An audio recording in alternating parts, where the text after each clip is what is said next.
Vicky Bilo din naming naiyak siya matapos panoorin ang viral na video ni Ivana Alawi. Hindi nga napigilan ni Vicky Bilo na i-share sa kanyang online post ang kanyang pinapanood na video prank ni Ivana Alawi na nagpanggap bilang isang pulubi. At ayon pa sa celebrity dermatologist, nga itong actress nga daw na si Ivana Alawi ay nagawa siyang paiyakin at habang tumatawa habang nanonood nga sa video ni Ivana Alawi. Kaya naman hindi napigilan ni Vicky Bilo na mag-post sa kanyang social media para ma-inspire ang iba na tumulong sa ibang nangangailangan.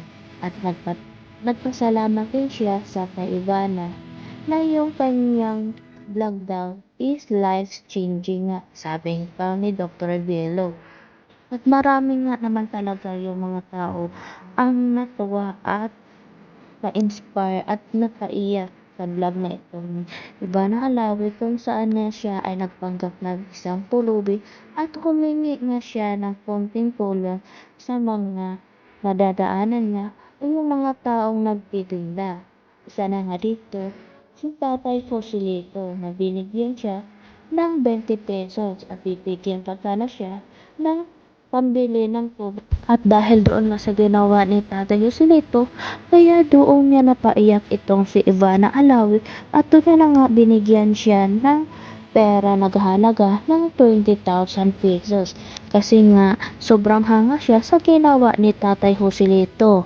At hindi lang si Tatay Joselito nga ang kanyang natulungan, marami pa ang kanyang natulungan.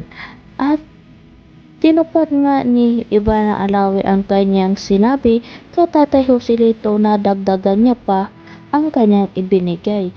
Kaya naman, pinahanap nga ito ni Ivana Alawi si Tatay Joselito at nagkita na nga silang dalawa at makikita nga sa picture na magkasama sila at kumain pang magkasama.